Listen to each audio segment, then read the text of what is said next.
Well, it allowed him to do a news conference after, but a lot of theatrics. He was not arrested, we should point out. Let's bring in our panel to weigh in on this. Senior political analyst, former Republican Senator of Pennsylvania, Rick Santorum, also the senior advisor for the Convention of States.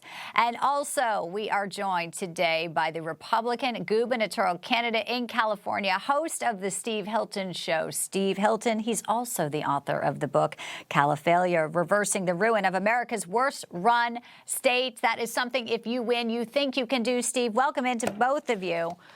So here we have it. There was a win for Newsom when it comes to the National Guard, but you've got that and you've got Alex Padilla acting badly. Steve, I'm going to start with you. Is this going to work with the voters of California, or are Dems losing it, and this will show in the polls and in the ballot box? They are losing it because the tide is turning, Bianca. This is what we're seeing now. When you get year after year of this, there's a point where people aren't going to take it anymore. And just this year, we've seen it really come to a head. The fires in January in Los Angeles, the riots in June in Los Angeles, both of them caused by extreme Democrat policies in the case of the fires, the environmental policies in the case of the riots, the sanctuary policies, and then the response that made it even worse because they're so utterly clueless and incompetent. And it comes to a point where people say, enough, we just can't go on like this. I'm on the road the whole time in California, and I'm seeing that happen, not just from Republicans coming out to our events, but Democrats and independents, people who actually haven't been involved in politics, small business owners, saying we just can't go on like this with the highest cost for everything, crime and chaos on the streets. It's all ridiculous. You want to be governor. Newsom wants to be president in 2028. Pretty clear the way he is doubling down, too. And he's also, Senator Santorum, trying to widen out and hedge his bets a little, I think, by saying this isn't just about L.A. Let's put up what he put on Truth Social, as if he would go on there. Not yet. He says Senator Padilla is one of the most decent people I know. This is outrageous.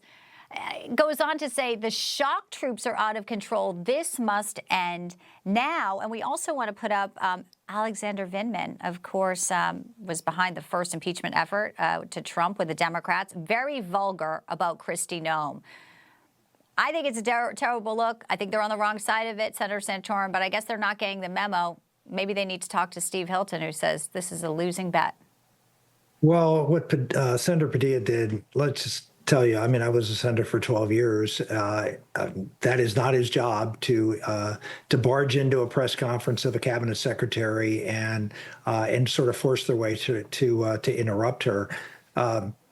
That's, Alex Padilla is not necessarily the most famous United States senator. I'm sure the security folks that were around Governor Noem Secretary Noem, were not folks necessarily from California that would know him. When someone starts making advances, starts screaming things at a secretary, you're going to be accosted. If you want to speak to the secretary, he's not like a normal person, if you will. He can pick up the phone and call her. He can set up a meeting with her. He can do a dueling press conference. That's the appropriate way for United States senators, or call her in front of a committee for a hearing. They don't control the Senate, but she'll come before a committee more sooner rather than later, and you can ask questions then. But this is just theatrics. It's trying to create controversy, and of course the Democrats are pouncing on it as if this is some sort of police state. It's just theatrics. Steve, what is going to happen if the appeals court that ruled Trump administration has to give back control to Governor Gavin Newsom? I mean, if he pulls back National Guard, and that it may be reversed, what do you foresee for the streets of California and, Karen Bass's curfew that people seem to not be adhering to at all?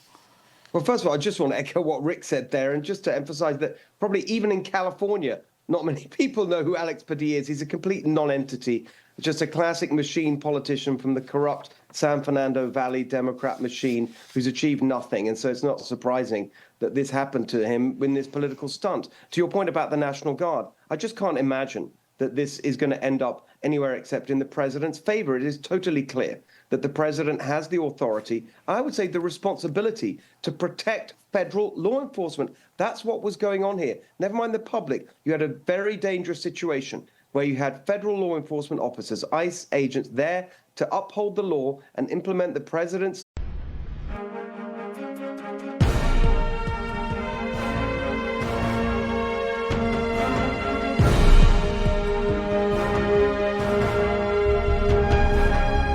Newsline.